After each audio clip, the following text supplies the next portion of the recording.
at you with a video about some tips or things to expect when you become a military wife. It's kind of a world that's a little bit different than just regular civilian wife life. It's a little bit different. So I wanted to give you a video of things to kind of expect when you become a military wife.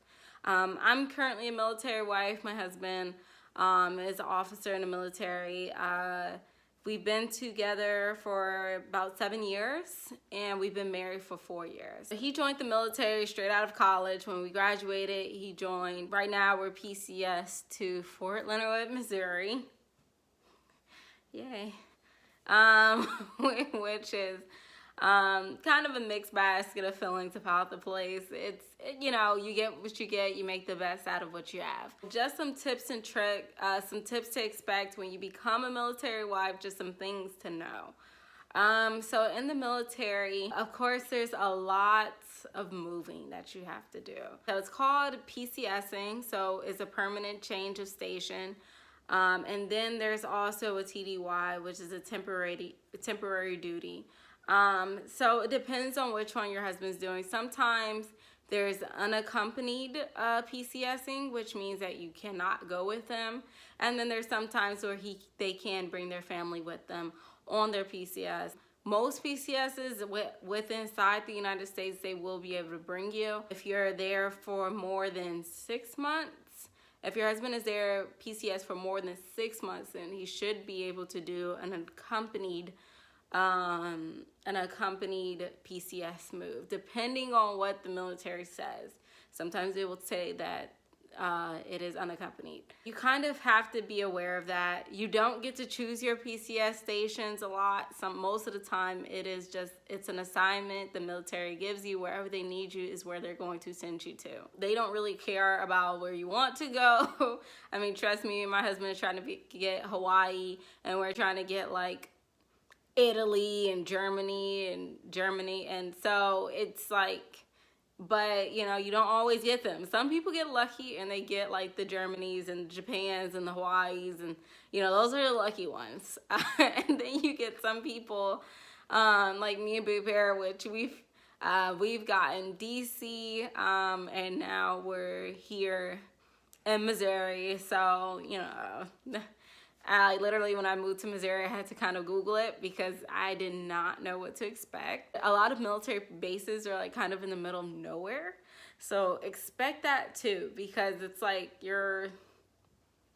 it's like nothing around sometimes. Like here, like there's not much around. You kind of have to drive pretty far to get places, but you know, you just got to make the best out of it. If you're not used to moving around, it can be very frustrating, I've heard, and bit of a culture shock when you're moving. But for me, I'm kind of used to it. My parents were in the military, so I've grown accustomed to the culture of moving around. And then my next thing is that expect to be by yourself a lot. Like you will have a lot of self-development because you will be by yourself a lot. It's a struggle, especially if you go somewhere in your PCS somewhere where you don't know anybody and you are away from your family. It can be a struggle of like when your husband goes on like trainings or if he gets deployed, it can suck. And you're just gonna be sitting at home like trying to figure out like, what is my next move? You know what I mean? Like, what am I going to do without them? You know, so I would recommend getting friends. For me, it's a little difficult for me to make friends. I'm not really, I'm a social person at work, but at home, like when I get home, I like to be by myself. And so therefore I start like new projects and stuff like this what I'm doing right now. My husband is not PCS or training right now, but, or deployed or anything like that right now, but you know, I just like to do little hobbies, so you know, kind of to keep myself busy, you know, because another thing with the military is sometimes the hours are unpredictable.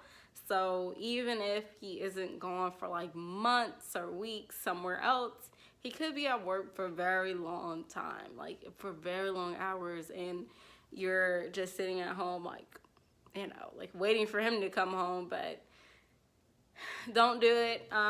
You know, your husband will tell you, oh, I'll be home at 5 o'clock. Don't worry about it. Oh, something came up. I'm coming home at 7. Oh, I can't make it at 7. I'll be at here at 9. You know, so you just never know. So don't ever plan for anything, especially when they say they're gonna be home on time. It's probably, you know, you just gonna be wasting your time waiting for them. Another thing that I would say is the military is very last minute. I don't know if you heard, it's like hurry up to wait. That is like the military phrase.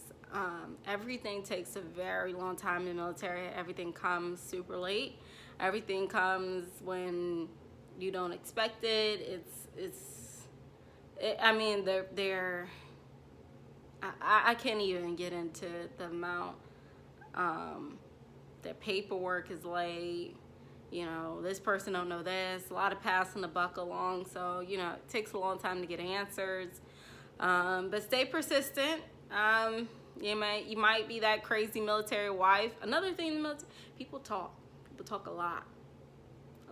And people will talk about you if you are that crazy military wife. But yeah, you got to get stuff done. So at the end of the day, if you are that crazy military wife, then oh well, you know what I mean? You have to get stuff done.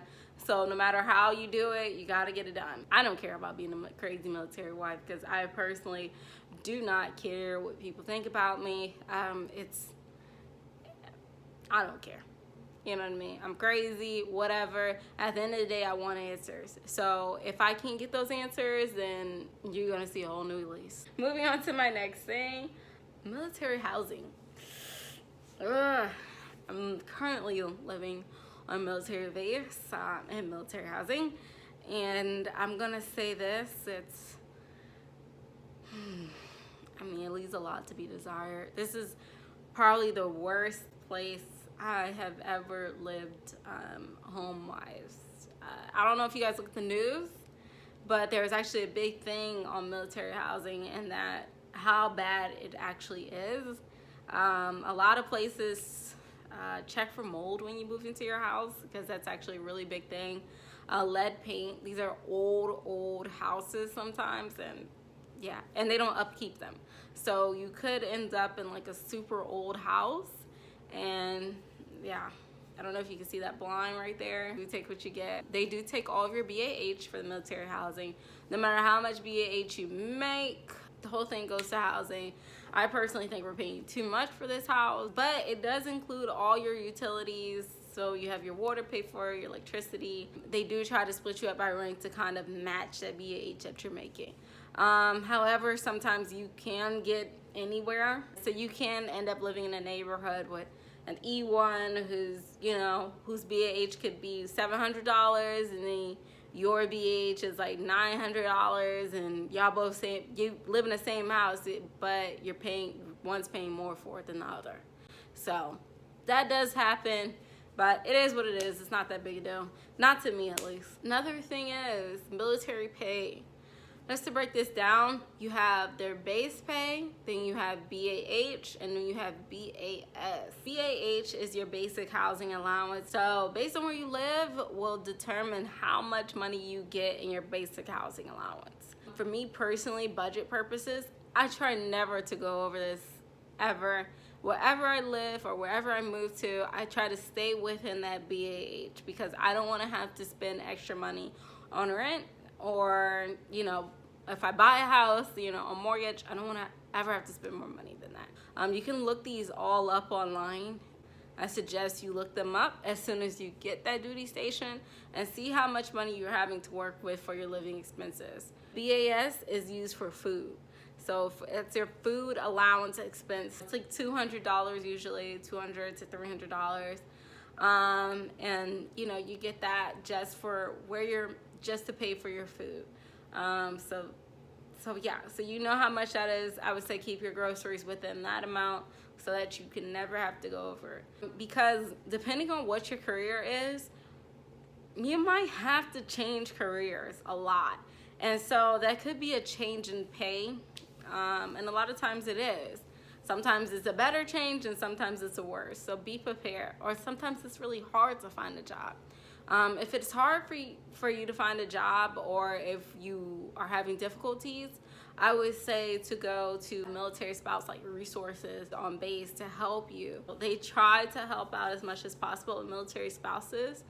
They do have an executive order that on USA Jobs, if that executive order is up there, military spouses do take priority when they apply. So just remember that. Like it's some stuff that you can use to kind of also, I'm going to bring a video to you about federal resumes. That's something that I use on USA Jobs to find jobs and to get jobs. It's easy. It's the perfect way to, if you want to get referred every single time and get that interview, do it this way. And then to also always put that military spouse up there. Even if they say that they don't have the military spouse preference on that job opening, still put it on there. Put it on there every single time, because military spouse and veterans preference are two things that when you're applying on USA Jobs that you want to put up there. They're looking for it. You get extra points onto your interview points type of thing, and you make it to the top of the list when you do that. So the next thing I'm going to talk about, actually I think that's it. I talked about the crappy military housing. I talked about moving, your PCSing.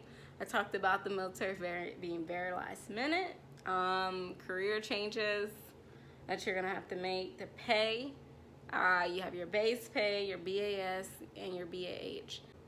I talked about being lonely and social structure. Okay, so on base, try to be as social as possible. I'm not really good at it, but try to be social. Try, because those are the things that are going to help you when you PCS different places and you don't know anybody. Those are the things that are going to help you. So I would say try to be social, try to talk to people, try to get to know people, whatever, you know what I mean? Just try, because you can end up very, very, very lonely. So just try to do that. So that is it right now. If you guys have any questions about being a military spouse or anything like that, I'm going to come at you guys with a video about PCSing, just breaking that down. And then like USA Jobs, like a federal resume. I'm going to come at you with a video about that. And I think that's it. I think that's the videos I want to talk about. So yeah. So if you guys have any questions about being a military spouse, just shoot me in the comments below about it, and I'll try to respond back as soon as I can. So yeah, so like, subscribe, comment, do what you do. Thank you.